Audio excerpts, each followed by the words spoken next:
O domínio próprio. A palavra grega traduzida como temperança em 2 Pedro capítulo 1, verso 6, tem um significado muito mais profundo do que se designa esse termo. Usualmente a palavra temperança se aplica aos hábitos de moderação em referência ao comer e beber. Não há dúvida que esta é uma parte do seu significado, mas o sentido em grego é muito mais amplo. De fato, a palavra grega empregada pelo inspirado apóstolo significa propriamente domínio próprio e transmite a ideia de um que tem o domínio de si mesmo de forma habitual e que sabe governar o eu. Exercer o domínio de si mesmo é, de fato, uma graça extraordinária e admirável, a qual comunica sua bendita influência sobre todo o caminho, o caráter e a conduta do indivíduo. Essa graça não só afeta diretamente 1, 2 ou 20 hábitos egoístas, mas exerce o seu efeito sobre o eu em toda a gama e variedade desse tão amplo e odioso término. Mas um que olha para um glutão ou um bêbado pode, ele mesmo, faltar durante todo o tempo ao manifestar a graça do domínio próprio. Certamente que os excessos na comida e bebida devem ser classificados junto com as formas mais vis e degradantes de auto-interesse, egoísmo. Devem ser considerados como parte dos frutos mais amargos desta árvore tão estendida do eu.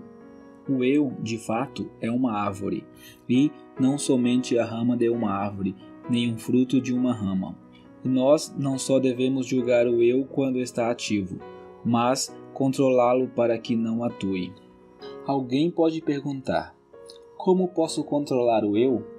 A bendita resposta é simples: tudo posso em Cristo que me fortalece. Filipenses capítulo 4, verso 13. Não temos obtido a salvação em Cristo? Sim, bendito seja Deus, temos obtido. E o que inclui esta palavra maravilhosa? É somente a libertação da ira vindoura?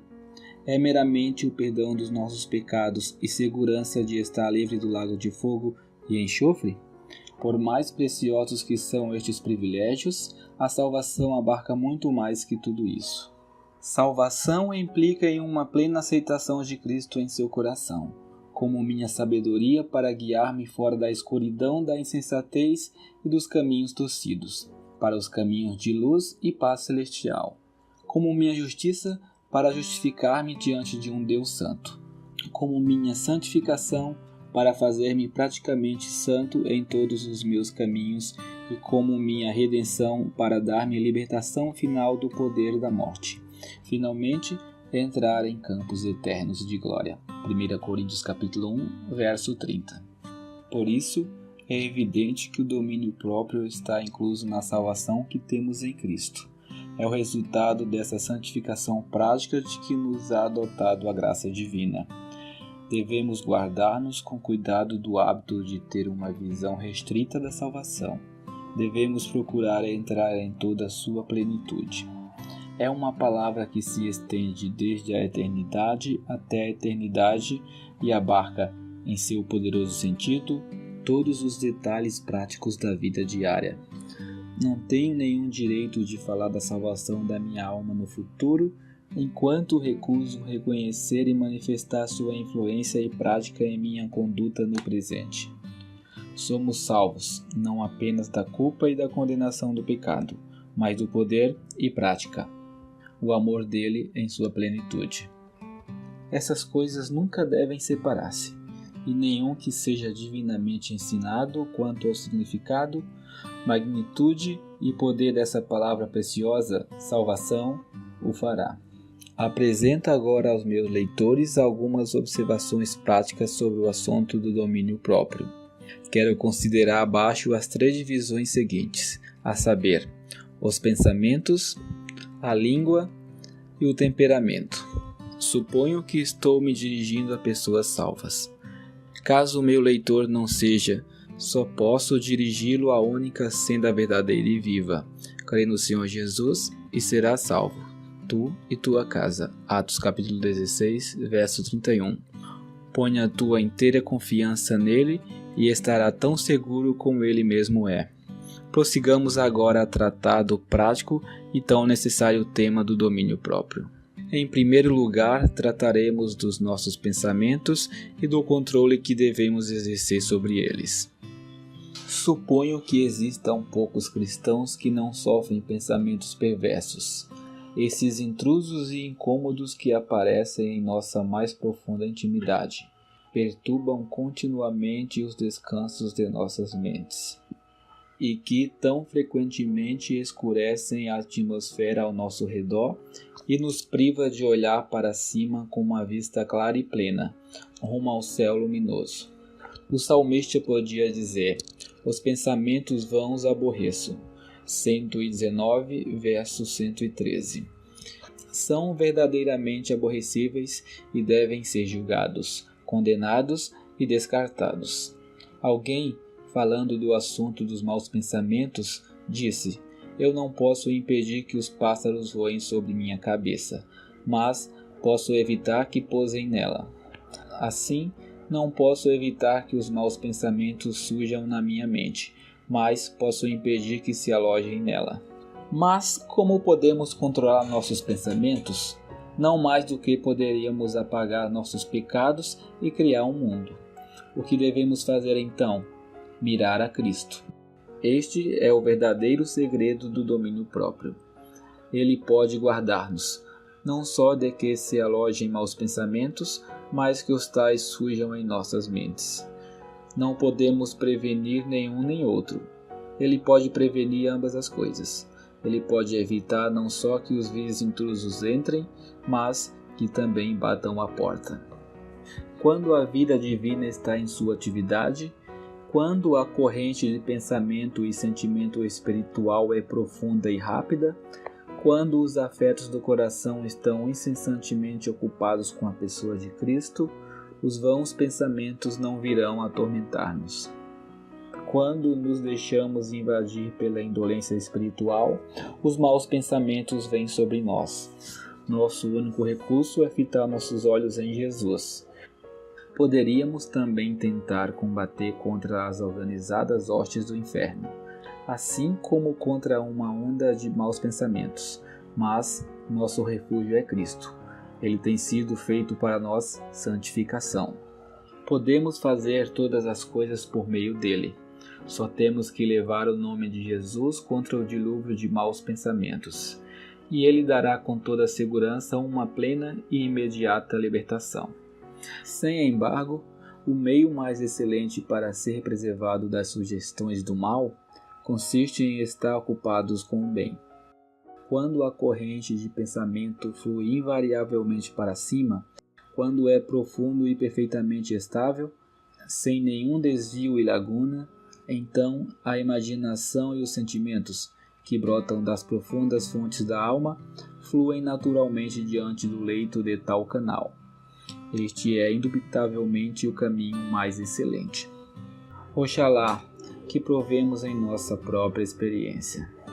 Finalmente, irmãos, tudo o que é verdadeiro, tudo o que é responsável, tudo o que é justo, tudo o que é puro, tudo o que é amável, tudo o que é de boa fama, se alguma virtude há e se algum louvor existe, seja isso o que ocupe o vosso pensamento. O que também aprendestes, e recebestes, e ouvistes, e vistes em mim, isso praticai, e o Deus de paz seja convosco. Filipenses capítulo 4, verso 8 e 9. Quando o coração está cheio de Cristo, havendo incorporado de forma viva todas as coisas enumeradas no verso 8, desfrutamos de uma paz profunda e imperturbável frente aos maus pensamentos. Este é o verdadeiro domínio próprio. Em segundo lugar, podemos pensar na língua, esse membro tão frutífero tanto para o bem como para o mal. É o instrumento com que podemos proferir acertos de doce e tema simpatia ou palavras de amargo sarcasmo e ardente indignação. Que importância enorme tem a graça do domínio próprio em sua aplicação em tal membro. Graves danos, irreparáveis pelo tempo, pode causar a língua em um instante. Palavras pelas quais daríamos o mundo para apagá-las. Pode proferir, a língua em um momento de descuido. Ouçamos o que o inspirado servo disse sobre o assunto. Porque todos tropeçamos em muitas coisas. Se alguém não tropeça no falar, é perfeito varão, capaz de refrear também todo o corpo. Ora, se pomos freio na boca dos cavalos para nos obedecerem, também lhes dirigimos o corpo inteiro. Observai, igualmente, os navios que, sendo tão grandes e batidos de rijos ventos, por um pequeníssimo leme, são dirigidos para onde queira o impulso do timoneiro. Assim, também a língua, pequeno órgão, se gaba de grandes coisas. Vede como uma fagulha põe em brasas tão grande selva. Ora, a língua é fogo, é mundo de iniquidade. A língua está situada entre os membros do nosso corpo e contamina o corpo inteiro. E não só põe em chamas toda a carreira da existência humana, como também é posta ela mesma em chamas pelo inferno. Pois toda espécie de feras, de aves e répteis e de seres marinhos se doma e tem sido domada pelo gênero humano. A língua, porém, nenhum dos homens é capaz de domar. É mal incontido, carregado de veneno mortífero. Tiago capítulo 3, verso 2 a 8. Quem então pode controlar a língua? Nenhum homem é capaz de fazer, mas Cristo pode. E nós apenas temos que contemplá-lo, com simples fé. Isso implica em uma consciência tanto de nossa absoluta impotência como de sua plena suficiência. É impossível que sejamos capazes de controlar a língua. É o mesmo que tentar deter a maré do oceano, os rios de fluir ou a avalanche da montanha. Quantos de vocês, ao sofrer as consequências do equívoco da língua, temos resolvido ordenar a esse membro desobediente algo de melhor na próxima vez? Mas nossas resoluções resultam ser como o orvalho da manhã que se desvanece, e não tínhamos mais remédio, apenas chorar por nosso deplorável fracasso no assunto do domínio próprio. A que se deve isto? Simplesmente porque nos comprometemos a esta obra sobre a base de nossas próprias forças, ou pelo menos sem ter uma consciência suficiente profunda de nossa própria debilidade. Esta é a causa de constantes fracassos. Devemos aferrar-nos a Cristo como a criança se aferra à sua mãe.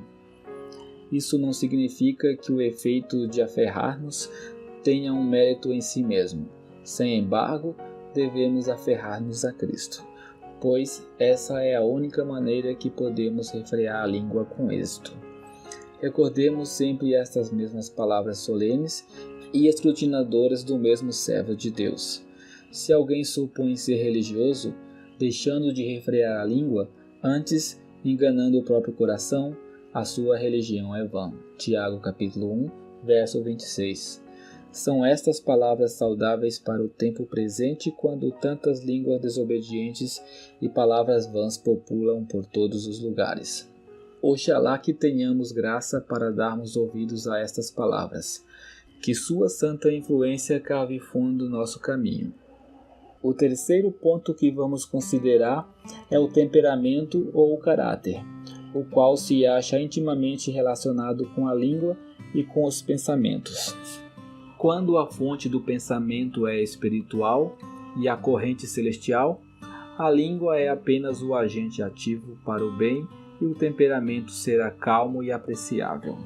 Se Cristo mora no meu coração pela fé, tudo se acha sob controle. Sem Ele nada tem valor. Eu posso possuir e manifestar a calma de um Sócrates, e ao mesmo tempo ignorar por completo o domínio próprio de que fala o apóstolo Pedro. Este último se funda na fé, enquanto que a calma histórica dos sábios deste mundo é fundada sobre o princípio da filosofia. Duas coisas totalmente diferentes. Não devemos nos esquecer que se nos diz agregar à vossa fé virtude. Isto põe a fé como o primeiro e único elo que liga o coração a Cristo, a força vivente de todo o poder. Tendo a Cristo e permanecendo nele, somos feitos capazes de agregar à fé virtude, conhecimento, domínio próprio, paciência piedade, afeto fraternal, amor e etc. Mas eu não posso controlar meu temperamento mais que minha língua ou meus pensamentos e, se me propuser fazê-lo, com toda certeza fracassarei a todo instante. Um filósofo sem Cristo pode expressar um maior domínio sobre si mesmo, seu caráter e sua língua que um cristão, se este não permanece em Cristo. Isto não teria de ocorrer e não aconteceria se apenas o cristão considerasse a Cristo. Quando falha neste ponto, o inimigo ganha vantagem. O filósofo sem Cristo tem um êxito aparente na obra tão importante do domínio próprio. Só que assim pode estar mais efetivamente cego acerca da realidade da sua condição diante de Deus e ser arrastado ao precipício da condenação eterna. Satanás se deleita quando faz tropeçar e cair um cristão, fazendo assim que este ache uma ocasião para blasfemar o precioso nome de Cristo. Leitor cristão, tenhamos em conta todas estas coisas. Consideremos a Cristo a fim de que controle nossos pensamentos, nossa língua e nosso temperamento. Prestemos toda a diligência. Pensemos no que tudo isso envolve. Porque estas coisas, existindo em vós e em vós aumentando, fazem com que não sejam nem inativos, nem infrutuosos no pleno conhecimento de nosso Senhor Jesus Cristo. Pois aquele a quem estas coisas não estão presentes é cego, vendo só o que está perto, esquecido da purificação dos seus pecados de outrora. 2 Pedro capítulo 1, verso 8 ao 9. Estas palavras são profundamente solenes. Com muita facilidade caímos em um estado de cegueira e negligência espiritual. Nenhuma medida de conhecimento e de doutrina e da letra da Escritura preservará a alma desta horrível condição. Unicamente o conhecimento de nosso Senhor Jesus Cristo será de proveito. E este conhecimento crescerá na alma, dando toda a diligência para agregar à nossa fé os diversos dons de graça ao que se refere o apóstolo na passagem, eminentemente prática, que cava fundo em nossa alma. Por isso, irmãos, procurai, com diligência cada vez maior, confirmar a vossa vocação e eleição, porquanto, procedendo assim, não tropeçareis em tempo algum. Pois desta maneira é que vos será amplamente suprida a entrada do reino eterno de nosso Senhor e Salvador Jesus Cristo. Verso 10 ao 11.